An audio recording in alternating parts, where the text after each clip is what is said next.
আসসালামু আলাইকুম আপু ভাইয়ারা কেমন আছো সবাই? আজকে সবজি বাগান থেকে একটা চাল কুমড়ো নিয়ে আসছি। চাল কুমড়াটা কেটে রান্না করব। শ্বশুর আব্বা মাগুর মাছ নিয়ে আসছে, সেটা দিয়েই রান্না করা হবে। আব্বা নাকি খাইতে মন চাইছে মাগুর মাছ। আমারও মাগুর মাছ খাইতে ভাল লাগে, তবে দেশি মাছটা। এই তো চাল কুমড়ো কেটে নিচ্ছি। চাল কুমড়াটা ভালোই জালি ছিল, এই একটাই ছিল গাছে।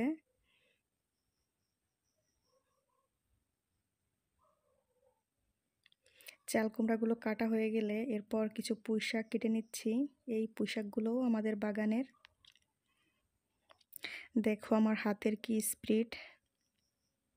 এই শাকগুলা রান্না করলে অনেক নরম হয়, কারণ এতে কোনো ফরমালিন দেয়া নেই।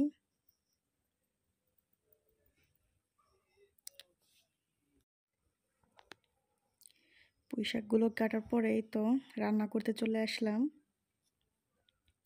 আলু আর পুঁই শাকের ডাঁটাগুলো সিদ্ধ করে নিচ্ছি।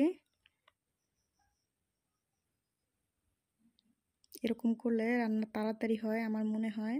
পুঁই শাকগুলোও সিদ্ধ করে নিয়েছি। এরপর সব মশলাগুলো ভালো করে কষিয়ে নিয়েছি, লবণ, হলুদ, মরিচের গুঁড়া, তারপর পেঁয়াজ মানে বাটা, রসুন, এগুলা ভালো করে কষায়ে তারপর ডাঁটা আলুগুলা দিয়ে দিচ্ছি। এগুলোর সঙ্গে ভালো করে কষিয়ে নিচ্ছি। কষানোর পরে পানি দিয়ে তারপর পানিতে যখন জাল চলে আসবে তখন তার মধ্যে মাছগুলো দিয়ে দিতে হবে।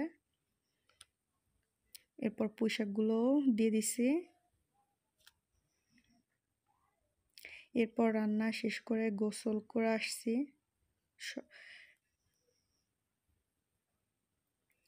বাড়ির বউ বলে আজ পান্তা ভাত খেতে হচ্ছে, এত কাজ করার পরেও।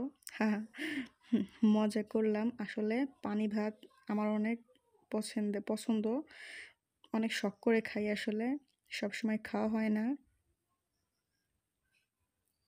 আমাকে আরও সবাই রাগ করে, এমনিতেই মোটু, তারপর আবার পান্তা ভাত।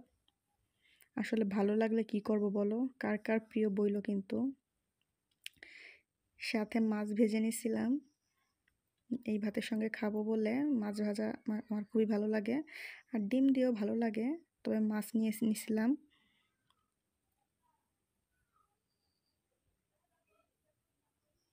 তারপরেই তো আব্বা ড্রাগন ফল আনছিল, কিন্তু আমার তেমন একটা ভালো লাগে না।